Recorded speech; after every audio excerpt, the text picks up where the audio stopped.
How you doing, guys? Just wanted to touch base with you for a few minutes today and talk to you about an issue that's been really resonating lately in our culture here in America, especially, and in some ways throughout our world. And that is the issue of what is essential. What is essential? For me in my life, one of the things that keeps coming back to me over and over again is the difference that we have in our culture between wants and needs. We oftentimes, unfortunately, because we live in the kind of culture we do, we get the two confused quite often. What is a need? What is a want?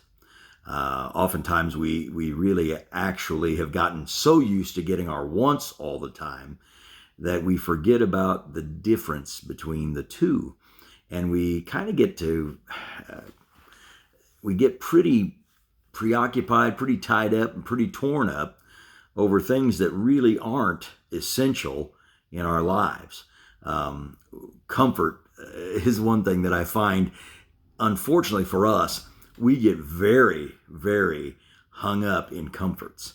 And I'm not saying that comforts aren't a great thing. I thank God for them. They're blessings. I appreciate them very much. We're a very blessed people to live in the culture that we live in. However, the struggle that we have is when we forget or we lose touch with what is really important in our lives because we get hung up in the wants and in the stuff rather than in the relationships and in the real essential functions of being a human being. And one of the things that's an essential function of being a human being that I think needs a lot of emphasis in the days in which we live is the idea of being a listener and being someone who truly loves people. If we love people, our love for them cannot be a conditional structure. If it's based on a conditional structure, it will go up and down just like we do.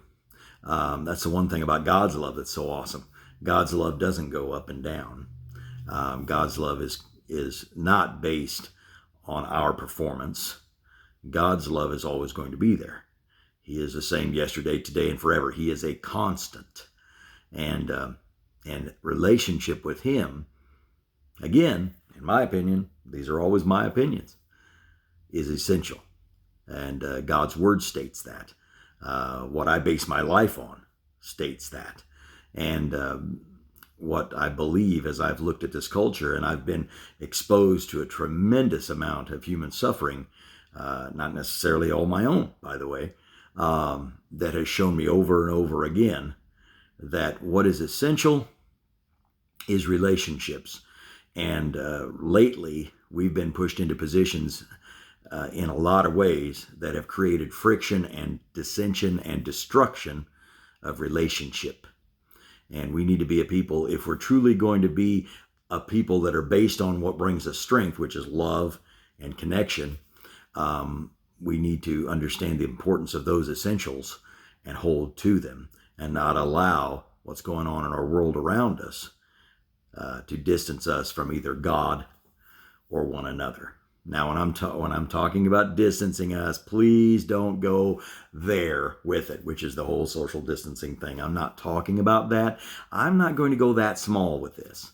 And unfortunately, I think we get our minds too confined by some of these structures, and we don't allow ourselves to really think the way we are designed to think. Allow yourself to focus on what's really essential to your life. And allow yourself to continue to be transformed into something positive and something that makes a difference.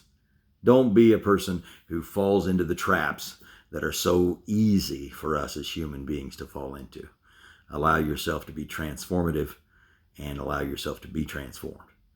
God bless you guys. I hope this has been food for thought for you today. I know it's still working on me, and I'm probably going to post more in regard to the essentials of our mental state and our emotional state in the days ahead.